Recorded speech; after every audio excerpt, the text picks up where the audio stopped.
Às vezes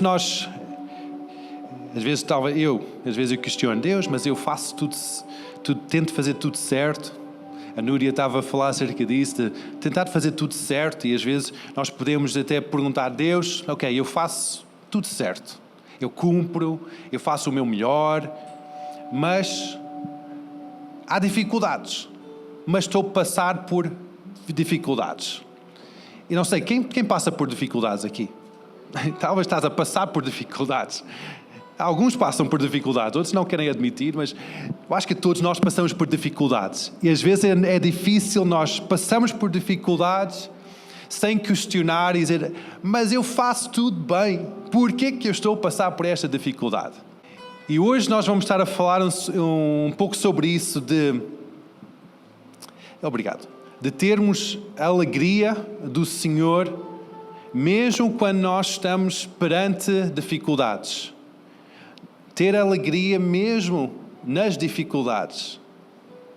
Ter alegria em cada circunstância, em cada momento das nossas vidas. Porque a alegria do Senhor é a nossa força. Alegria, quando nós temos alegria, nós podemos superar qualquer desafio. E muitas vezes nós precisamos de ter quase uma determinação.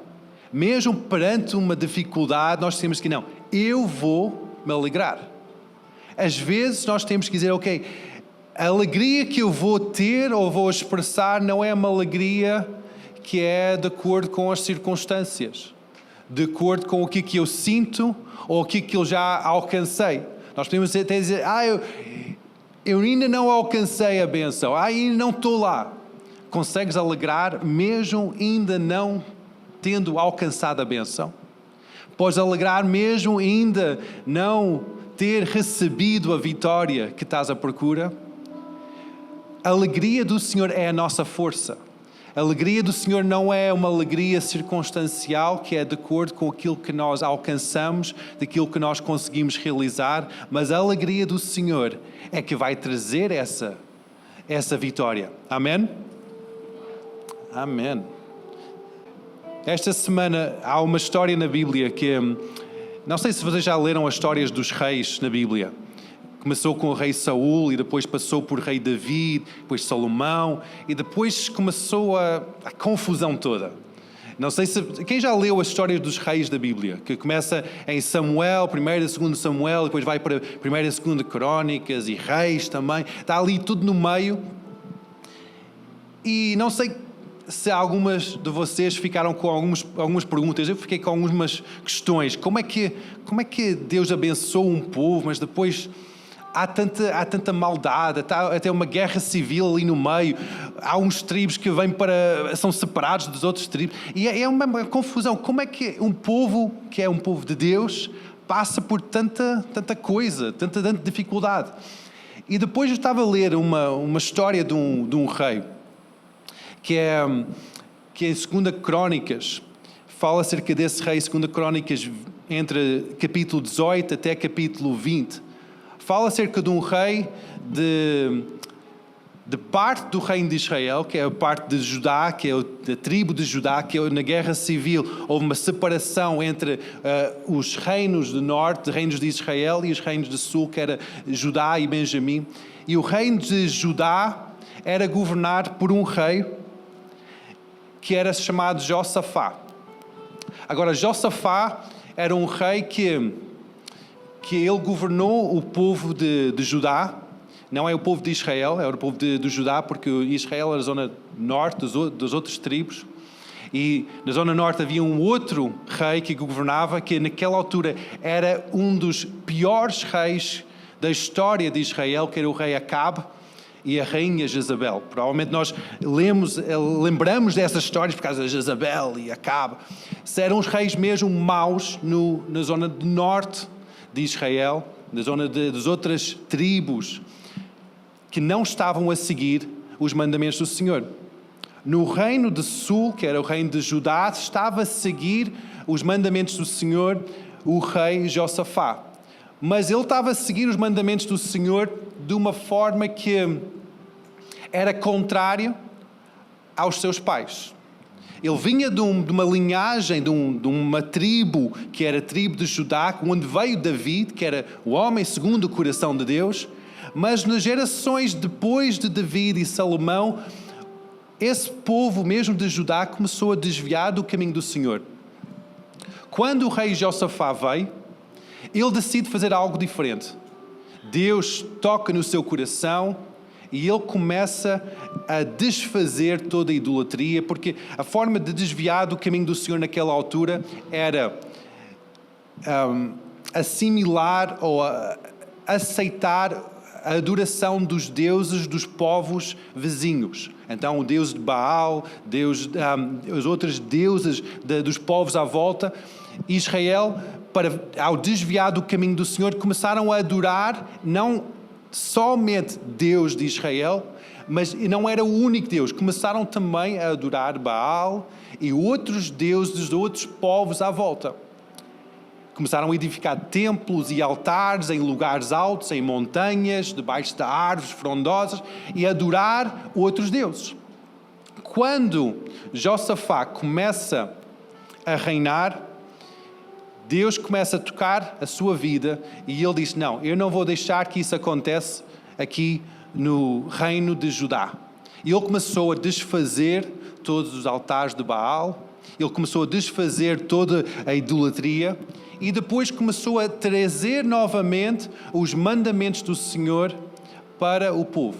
Ele começou a ensinar os mandamentos do Senhor e esta história relata-se nestes capítulos 17, 18, 19, fala acerca de como é que ele ensinava o povo acerca dos mandamentos de Deus. Então ele estava a fazer tudo bem. Ele estava a fazer algo que era inédito, porque o seu pai não fazia isso.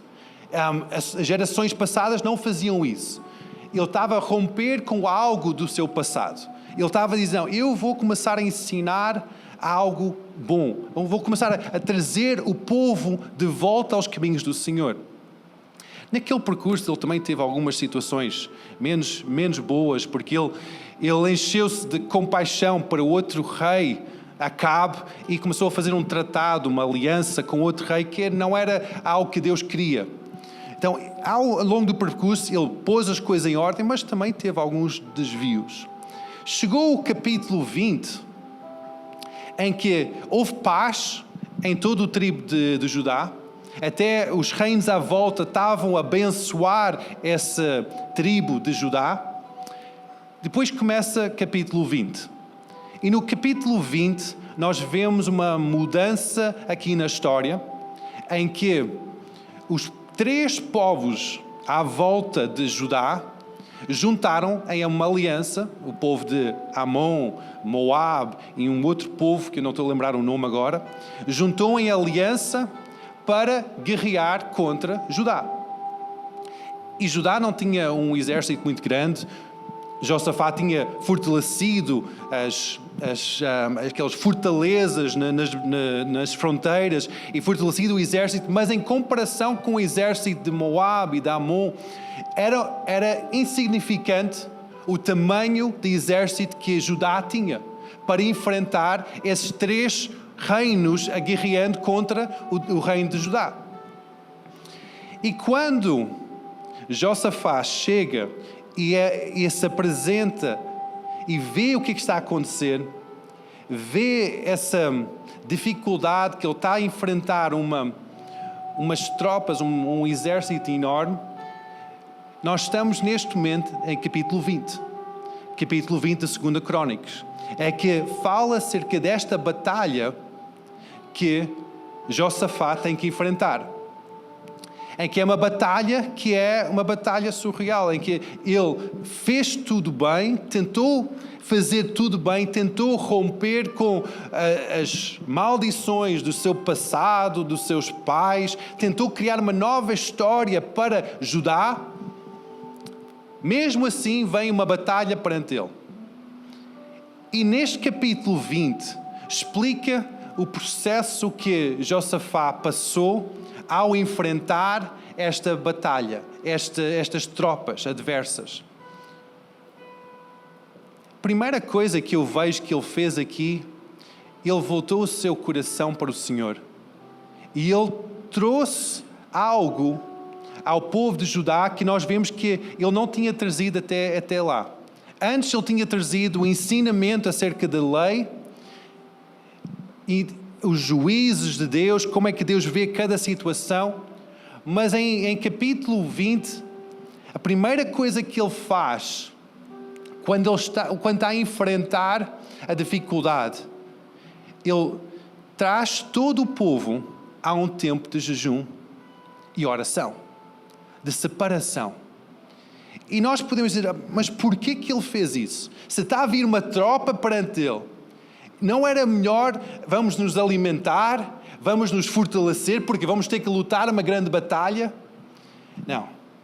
Ele olhou para o Senhor e disse, não, nós temos que nos separar para Deus. Nós temos que parar de preocupar, parar de fazer as coisas como nós temos feito até agora e nós temos que olhar para o Senhor. O jejum fala-me disso, de parar de alimentar o nosso próprio sustento e olhar para o Senhor. Então, o primeiro passo que o Josafá fez foi trazer todo o povo a um tempo de jejum. Eu não sei se estás perante uma dificuldade. Eu sei que alguns de nós estamos perante dificuldades, situações na nossa vida. E eu não sei como é que tu normalmente, até agora, tens resolvido essas situações, ou tens enfrentado essas situações. Mas acho que foi Einstein que disse, fazer a mesma coisa e esperar resultados diferentes é a definição de estupidez, não é? Ou tolice. Se nós queremos a vitória e nós não temos tido vitória até agora, por que não parar com o ciclo que nós temos feito até agora, com a estratégia que nós temos feito até agora e por que não olhar para o Senhor? Por que não parar de fazer as coisas com a nossa própria força, o nosso próprio entendimento e por que não jejuar? Mas pastor, que eu não consigo jejuar. Eu não consigo, que é jejum, é deixar de comer, ponto final. Não há ciência atrás de jejum. O jejum é parar de comer, é não comer e dedicar ao Senhor. Mas eu não consigo. Já fizeste alguma vez? Não. Experimenta. Não é assim tão difícil. O jejum não é assim tão difícil. A dificuldade maior não é tanto o dizer não à comida, mas é aceitar na nossa mente que isso não é o nosso sustento. A comida não é o meu alimento. Deus é o meu sustento. Então, a dificuldade maior aqui é mudar a nossa dependência mental. E eu vejo que esse povo de Judá, quando eles estavam perante um exército que era maior do que qualquer coisa, eles voltaram a sua atenção para o Senhor. Eles disseram, ok, o nosso sustento, o nosso socorro não está nas nossas forças, nas nossas tropas, nas nossas fortalezas. O que é que nós podemos fazer? Mas está no Senhor. Então nós vamos nos separar para Ele. Vamos nos consagrar a Ele. Então este primeiro passo é esse passo de consagração. E o segundo passo, qual é que é? Josafá começou a trazer à memória tudo que Deus fez. Começou a trazer à memória a Deus e também ao povo. Deus não precisa ser lembrado de nada porque Ele é eterno, então Ele tem uma inteligência infinita e Ele lembra-se de tudo. Mas Josafá começou a trazer à memória até as bênçãos de Abraão, até as bênçãos de Moisés, como é que eles foram dirigidos à terra onde eles estavam a habitar. E disse, Deus, Tu não trouxeste-nos até aqui para sermos derrotados. E ele começou a trazer essa memória, começou a afirmar a sua mente e a motivação do povo, não naquilo que eles realizaram, não naquilo que eles são, não nem quão fortes eles são, quão bons é que eles são, mas nas promessas de Deus, daquilo que Deus fez nas suas vidas.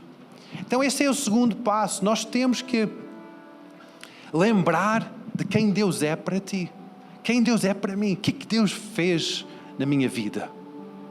Como é que seria a minha vida sem Deus? Conseguem pensar nisso? Como é que seria a tua vida sem Deus? Como é que seria a tua vida sem Deus? Então, começa a construir, dizer, ok, então se a minha vida sem Deus, sem perdão dos meus pecados, sem esperança, sem libertação dos vícios, sem cura, sem restauração na minha família, a minha vida sem Deus tinha este formato, tinha esta aparência, então Deus, realmente tu és importante para mim. Deus, realmente tu és tudo para mim. Deus, realmente sem ti não sou nada. Deus, contigo tenho esperança, eu tenho liberdade. Conseguimos fazer esse exercício mental, virar a nossa atenção para Deus. Lembrar o que Deus tem feito. Lembrar quem Deus é. Lembrar os milagres, lembrar tudo que Deus tem feito nas nossas vidas. Depois de Josafá ter trazido à memória o que Deus fez, quem Ele é, algo incrível aconteceu. Diz que o Espírito de Deus veio sobre o povo. O Espírito de Deus veio sobre o povo.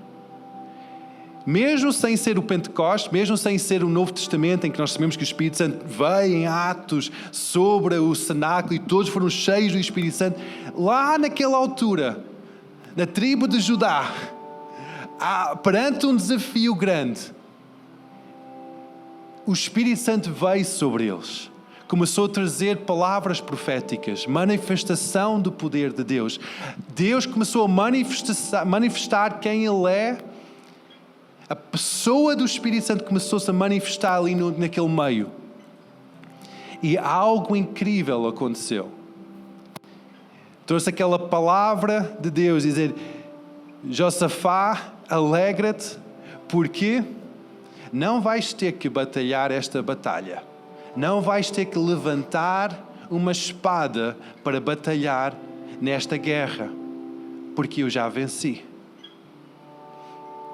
Quando nós olhamos para Deus, o Espírito Santo traz uma convicção que Deus está a trabalhar ao nosso favor. Quando nós só fazemos as coisas por nossa própria força, nós vamos ter que tentar resolver as coisas pela nossa inteligência, pela nossa estratégia, pela nossa capacidade. Mas quando nós olhamos para Deus, o Espírito Santo vai nos capacitar e trazer uma convicção que Deus é que luta as nossas batalhas. Amém? Deus é que luta as nossas batalhas. Quando nós estamos perante um exército que é uma coisa terrível, Deus já tem a vitória, já tem a solução. Ele só está à espera que nós paramos de alimentar a dúvida, paramos de alimentar a ansiedade, paramos de alimentar o medo, paramos de alimentar a carne, que nós olhamos para as suas promessas, quem Ele é, que nós começamos a receber a convicção do Espírito Santo em nós, que nós somos amados por Deus. Ele não nos vai deixar, não nos vai desamparar. Ele está sempre por nós. Ele está sempre por nós. Ele está sempre por nós. E Ele está a ir em frente, a batalhar esta guerra por nós. No dia seguinte, isto aconteceu num dia. No dia seguinte, ao Espírito Santo vir sobre o povo de Judá, na manhã seguinte, todo o povo estava junto, em que eu amo uma expressão que diz em 2 Crônicas que os homens, as mulheres e as crianças estavam juntos, em pé, perante o Senhor. E eles fizeram algo que eu achei muito curioso. Não era algo estrategicamente, talvez muito sábio para ganhar uma batalha. Eles não puseram em frente as tropas mais fortes. Não puseram em frente os carros de guerra. Não puseram em frente Não. Eles agarraram nos levitas. Naquela altura os levitas era uma das 12 tribos de Israel que não tinha terras nem herança, não tinham posses materiais. Eles eram consagrados ao Senhor para o serviço do sacerdócio no templo, servindo ao Senhor nos sacrifícios e também servindo ao Senhor com música, com instrumentos musicais. Então ele agarra nestas pessoas que não têm terreno, eles não estão a lutar para permanecer no seu terreno, não estão a lutar para permanecer nas suas cidades, porque eles não têm cidades, eles não têm herança e eles não têm treinamento militar. Ele agarra naqueles homens e diz: ok, vocês agarram nos vossos instrumentos, nos vossos tambores, nas vossas flautas, nos vossos instrumentos de corda, nas vossas bandeiras. Muitas vezes, o que é uma bandeira? Bandeira é um símbolo da vitória de Deus. Quando nós agarramos numa bandeira e começamos a girar com essa bandeira, nós estamos a declarar a vitória de Deus sobre a situação que nós estamos a enfrentar. E não é uma bandeira qualquer, não é como a bandeira de Portugal. Não, é uma declaração da vitória de Deus. Eles começaram a levantar uma celebração de júbilo. Júbilo não é, ok, Deus é bom, não. Ele começou a levantar uma celebração. Eu imagino baterem palmas. Quando nós batemos palmas, nós estamos a valorizar quem nós estamos a adorar. Quando nós focamos a nossa atenção, sacudimos o nosso corpo, dizendo: eu vou erguer-me de pé, louvar ao Senhor. Nós estamos a valorizar quem nós estamos a adorar. Não é para a glória do povo, mas é pela glória de Deus. Aquele povo agarrou naqueles homens, os levitas, homens que não tinham talvez interesse nessa batalha, porque eles eram do Senhor, eram consagrados ao Senhor. Eles não tinham que defender a sua terra e também não tinham qualquer treinamento militar. Então não tinha lógica Josafá agarrar naqueles homens que não tinham uma espada, não tinham uma flecha, não tinham nada para se defender, não estava armado. A única arma que eles tinham eram os instrumentos, eram as bandeiras. E ele agarrou naqueles homens e colocou-os em frente. Colocou-os em frente. A estratégia mais ridícula para o humano é a estratégia mais sábia para o Senhor. Quando nós entramos numa batalha em celebração, o que acontece? Naqueles versículos diz assim que Deus enviou o anjo e criou confusão no meio das tendas e nas tropas. E eles começaram a guerrear uns contra os outros. E começaram a matar uns aos outros. Quando eles estão a louvar o Senhor, eles nem aperceberam daquilo que estava a acontecer do outro lado do vale. Eles não aperceberam o que o anjo do Senhor estava a fazer, porque eles estavam tão focados em Deus, naquela celebração exuberante. Eles estavam tão focados em Deus, que quando eles pararam um pouco e disseram: ok, vamos respirar um pouco, eles viram que não havia som do outro lado, estava em silêncio. Não havia aqueles sons de guerra do outro lado do vale. Então eles vão e atravessam o vale para ir ter com as tropas inimigas. E quando chegam lá, veem que está tudo destruído. A única coisa que resta são os despojos. Despojos é as riquezas, os animais. Naquela altura eles tinham sempre muitos animais no meio do exército para dar alimento. Então estavam cheios de animais e gado e montes de riqueza. E os despojos que eles traziam com eles, a única coisa que estava naquele acampamento eram os despojos daquelas tropas inimigas. E eles começaram a recolher aqueles despojos. E não foram poucos os despojos que eles recolheram, porque demorou 3 dias para recolher todos os despojos e trazer de volta a Judá. 3 dias. Não era uma bênção qualquer, era uma bênção exuberante. Deus não somente venceu aquela batalha, mas trouxe uma bênção abundante sobre o povo de Judá.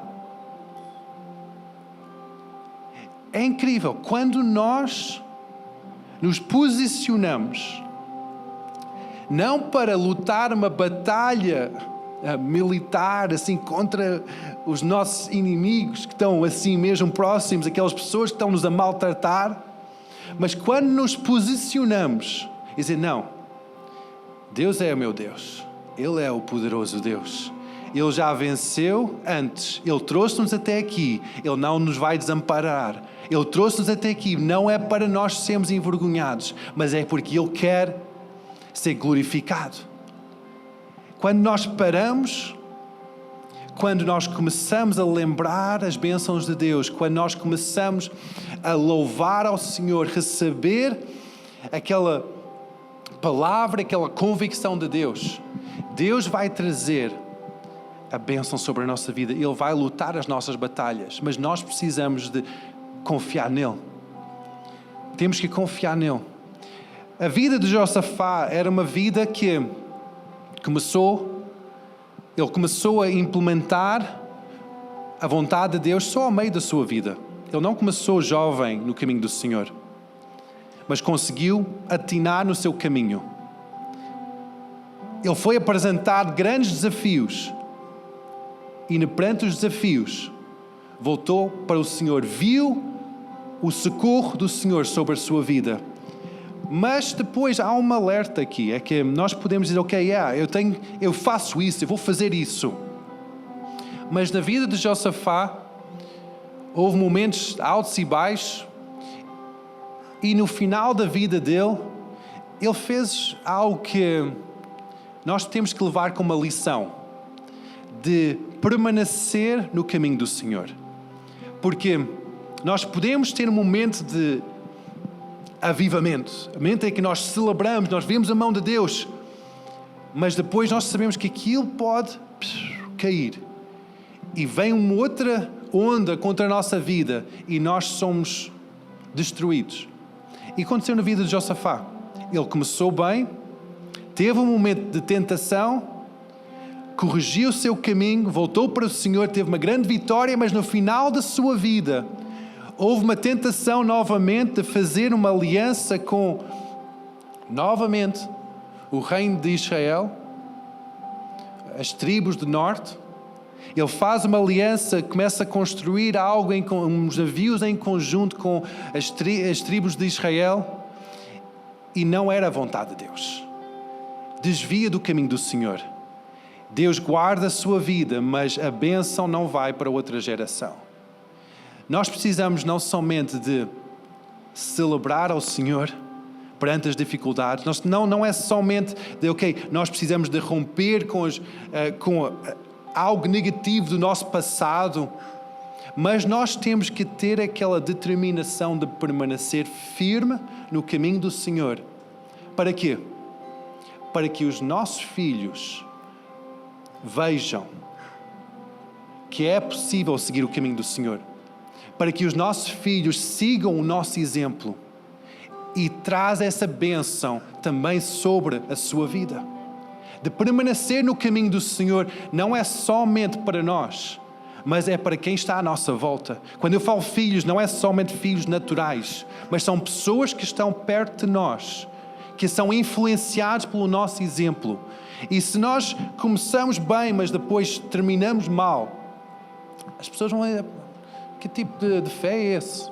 É uma fé que é só nas dificuldades, uma pessoa vai e vai ao socorro que é o Senhor? E na vida toda? Onde é que está Deus no meio de tudo?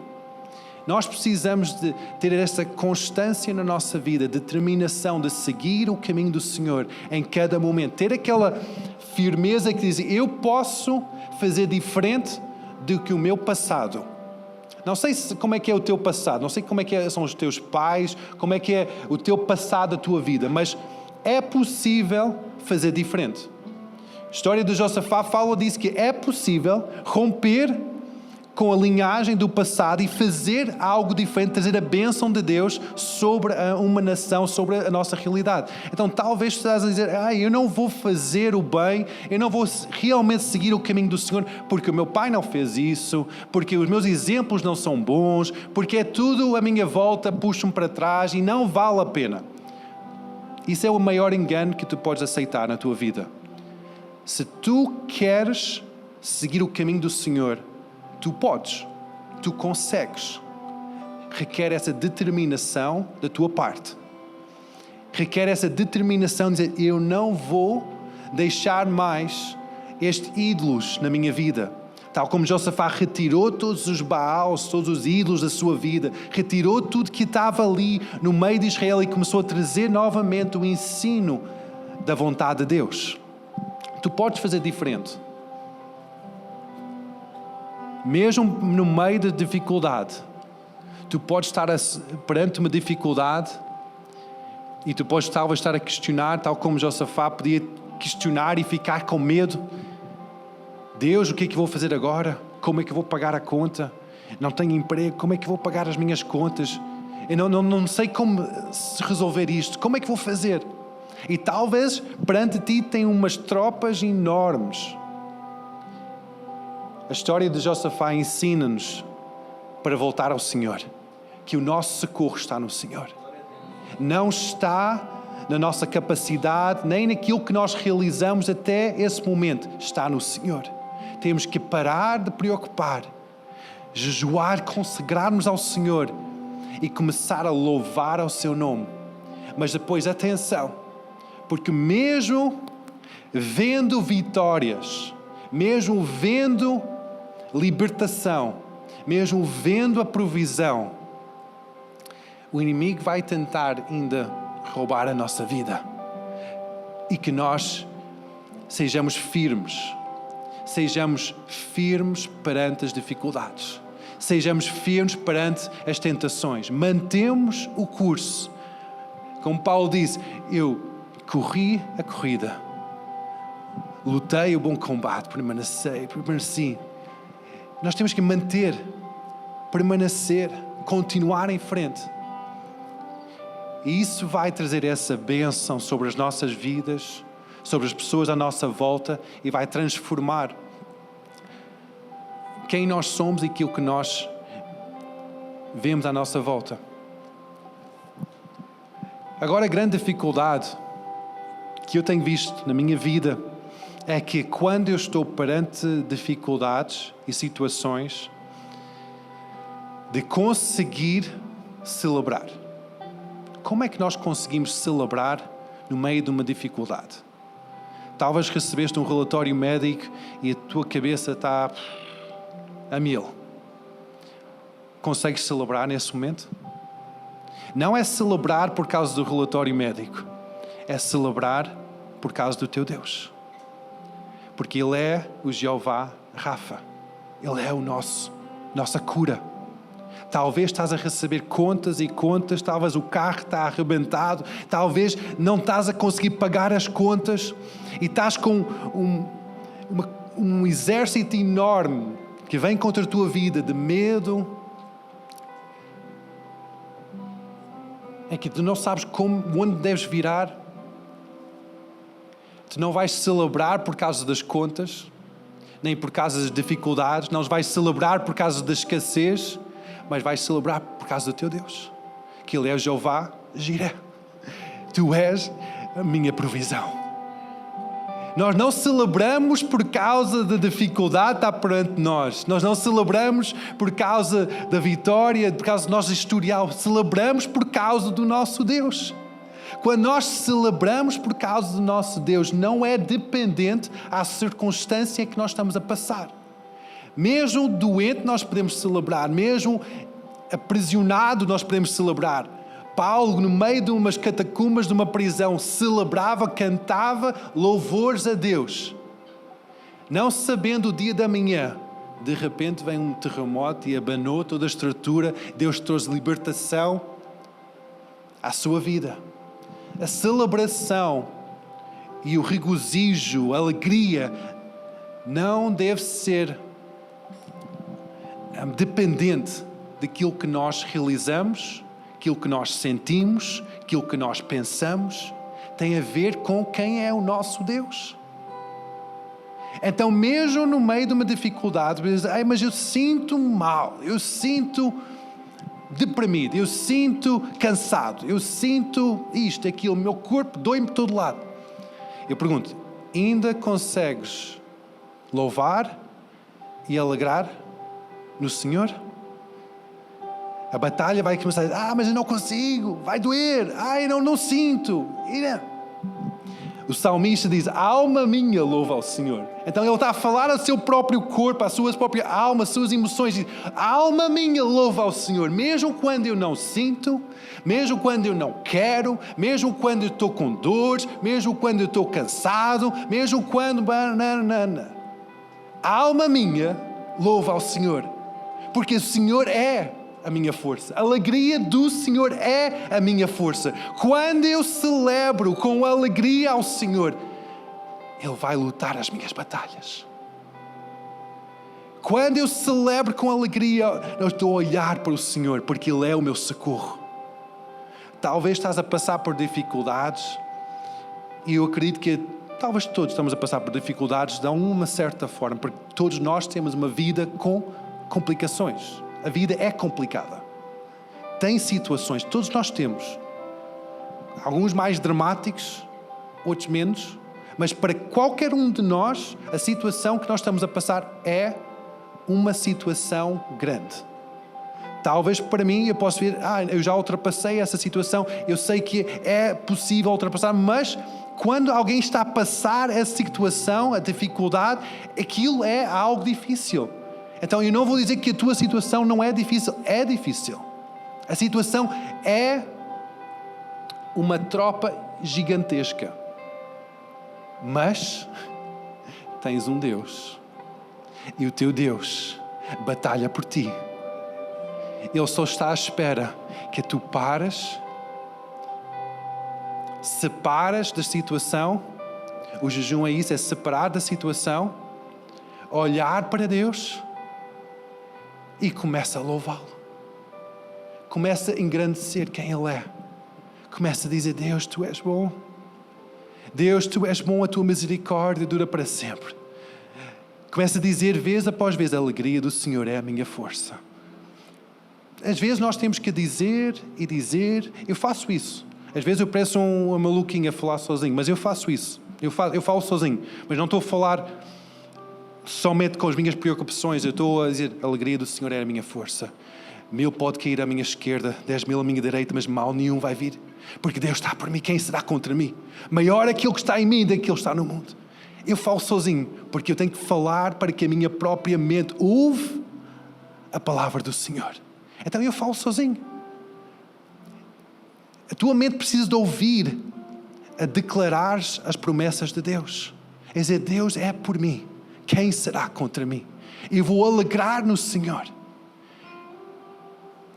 Nós precisamos de ter essa determinação, essa forma de viver, que nós não vamos nos conformar com as dificuldades que nós estamos a passar, mas nós vamos elevar os nossos olhos para cima dos montes, onde está o nosso socorro, que é o Senhor. Amém, igreja? Então hoje, para terminar esta reunião, nós não vamos ter um tempo de apelo em que chamamos as pessoas para frente para responder esta palavra, porque todos nós passamos e estamos a passar por batalhas. E a forma em que nós vamos enfrentar a batalha vai determinar se vamos ter vitória ou não. Eu não posso lutar a tua batalha por ti. Eu não posso louvar ao Senhor para ti. Eu não posso dizer, uau, eu celebro por causa da Érica, ela é tão vitoriosa. Eu não posso fazer isso.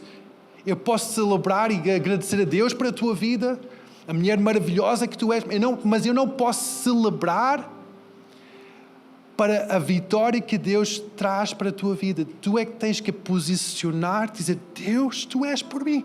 Eu vou celebrar, eu vou alegrar porque Tu és a minha força. Tu és a minha vitória. Tu és por mim. Quem será contra mim? Cada um de nós temos que agarrar isto e nos posicionarmos e dizer: Deus, sem Ti nada sou. Eu preciso de Ti. Eu adoro a Tua presença. O Teu Espírito traz-me vida como nada mais pode trazer. Talvez seja, mas eu nunca senti, ou já não sinto o Espírito Santo há muito tempo, mas o Espírito Santo é aquilo que traz vida. Talvez um momento na tua vida sentiste o poder do Espírito Santo, e o Espírito Santo é isso que traz vida e é isso que traz a tua vida para hoje. Nós só temos que focar a nossa vida nele, posicionarmos e adorar ao Senhor. Talvez nós já deixamos de nos ser tão exuberantes em louvor. Talvez no passado tínhamos mais energia, era mais... Agora somos mais contidos. A vida de Davi é uma vida que fala muito da minha vida, em que quando Davi era jovem, notou-se aquela paixão por ele, passava horas, talvez com a harpa, no meio das montanhas, a tomar conta das ovelhas, adorando ao Senhor, escrevendo salmos. Até nos átrios de rei Saul, estava ali a adorar ao Senhor, acalmando os espíritos malignos que estavam sobre a vida de Saulo. Mas depois, ele estava para trazer a arca para dentro de Jerusalém. E ele já era consagrado rei, já tinha vitórias atrás de vitórias, já era um homem formado. Quando ele traz a arca da aliança, que é símbolo da presença, onde Deus habitava, para dentro de Jerusalém, para estar no tabernáculo que ele tinha edificado, ele tira todos os vestes reais e fica só numa veste bastante simples e começa a saltar e a adorar ao Senhor com exuberância. Até a sua mulher Mical olha para ele no final do dia e diz: bem, tu esticaste, tenho vergonha de seres rei e estás com essas figuras. Quando ela deixou essas palavras saírem da boca dela, as Escrituras dizem que ela ficou com o ventre seco, deixou de poder ter filhos por causa daquilo que ela disse, da dignidade de ser uma rainha. Eu não vou me rebaixar a fazer aquelas coisas, a saltar com exuberância, a louvar ao nosso Deus, tal como tu. Porquê é que fizeste isso? E essa dignidade trouxe uma secura ao ventre de Mical. E muitas vezes eu vejo que essa dignidade que nós buscamos, de sermos pessoas já mais maduras, já estamos muito tempo nisto, então eu não vou ser tão exuberante como no passado. Eu não vou deixar-me levar por isso. Isso pode trazer morte à tua vida, secura à tua vida. E Deus quer que nós sejamos exuberantes, porque a alegria do Senhor vê-se com a forma que nós movemos o nosso corpo, que a nossa cara, a alegria é um sorriso na cara. É uma vida leve, é uma vida que nós podemos louvar, podemos levantar as mãos. É tudo um exemplo de alegria. Eu não sinto, eu não quero, eu não sinto, por que é que vou fazer isso? Não é por mim. É por o teu Deus e para a batalha que está perante ti. É por isso que vais celebrar. Não é por mim. Não é porque eu estou a dar esta pregação. É que vamos agora celebrar ao Senhor. Não. É por causa do teu Deus, do nosso Deus. E a batalha em que tu estás a travar tem tudo a ver com o posicionamento que vais ter agora, a vitória que vais receber. Ou não. Eu questiono muitas vezes, será que se Josafá não tivesse jejuado, se não tivesse buscado ao Senhor, se não tivesse celebrado, será que haveria uma vitória? Ninguém sabe, não está na Bíblia. Ninguém sabe, não podemos deduzir isso. Mas sabemos que quando ele começou a posicionar-se, de uma certa forma, algo incrível aconteceu. Deus começou a agir. E Deus pode agir na tua vida, tal como eu posso agir na minha vida. Porque tal como tu tens batalhas, eu tenho batalhas. E o posicionamento do meu coração, o que é que eu faço perante as batalhas, determina a vitória que eu vou receber. Amém? Vamos ficar em pé.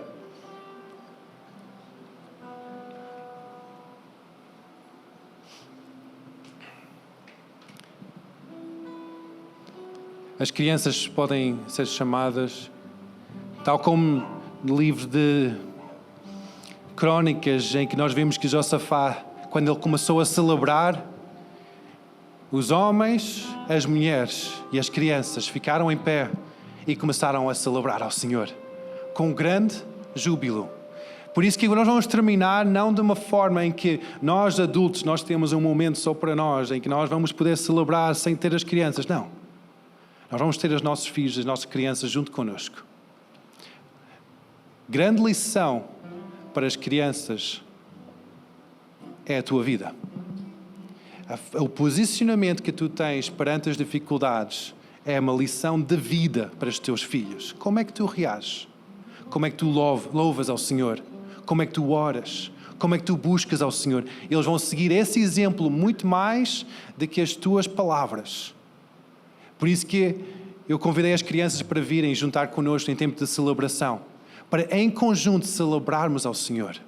Porque as vitórias, Deus quer conceder a cada um de nós vitórias quando nós celebramos. Quando nós erguemos os nossos olhos para cima do monte e olhamos para o Senhor. Começamos a celebrar ao Senhor. Amém? Então, enquanto as crianças vêm, nós vamos orar. E depois vamos começar a celebrar. Deus, obrigado. Porque nesta história nós conseguimos ver quem Tu és. Nós conseguimos aprender lições acerca de como poder ter vitória na nossa vida. Muito obrigado, Senhor, pela Tua palavra.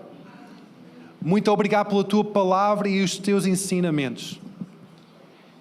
Obrigado por quem Tu és. Que Tu nunca nos deixas, Senhor. Nunca nos deixas. Não queres que nós passemos vergonha. Obrigado porque Tu estás sempre por nós. E obrigado porque Tu estás a lutar as nossas batalhas. E hoje nós decidimos olhar para Ti. Com os olhos fechados, começa a olhar para Deus. Começa a dizer, Deus, Tu és bom. Começa a trazer à memória tudo que Ele tem feito na tua vida ao longo de tantos anos. Como Ele tem sido bom, como Ele tem sido misericordioso, como Ele tem demonstrado amor e compaixão, como Ele tem trazido alegria e esperança, como Ele tem trazido paz, como Ele tem estado presente. Talvez Ele tenha tocado o teu corpo com curas, talvez Ele tenha liberto a tua vida de vícios. Começa a trazer isso à tua memória agora e começa a dizer, obrigado, Deus. Obrigado, Deus, porque Tu és bom. Obrigado pelas Tuas promessas, pelas Tuas bênçãos. Obrigado pelo Teu perdão. Obrigado pelo perdão dos pecados, Senhor. Obrigado porque Tu nos libertas de toda maldição. Muito obrigado, Senhor. Aleluia. Aleluia. Deus, e agora nós queremos nos posicionar de uma forma diferente. Nós não queremos estar limitado com as circunstâncias, nem com as batalhas. Mas, perante as dificuldades, nós olhamos para Ti. Perante as dificuldades, nós celebramos a Tua bondade. Nós celebramos quem Tu és. Nós nos alegramos em quem Tu és. E nós dizemos, alma minha, louva ao Senhor. Eu quero talvez desafiar-te. Põe a mão sobre o teu coração e diz mesmo, alma minha, louva ao Senhor. Dá ordem a ti mesmo. Diz, alma minha, louva ao Senhor. Agora fala para o teu corpo. Diz, corpo, louva ao Senhor. Quando nós fazemos isso, nós estamos a tomar controle, devemos deixar que Deus tome controle do nosso corpo e da nossa alma. Então agora nós vamos louvar ao Senhor com alegria, nós vamos louvar porque Ele é bom e louvar porque Ele tem tudo nas suas mãos. Amém?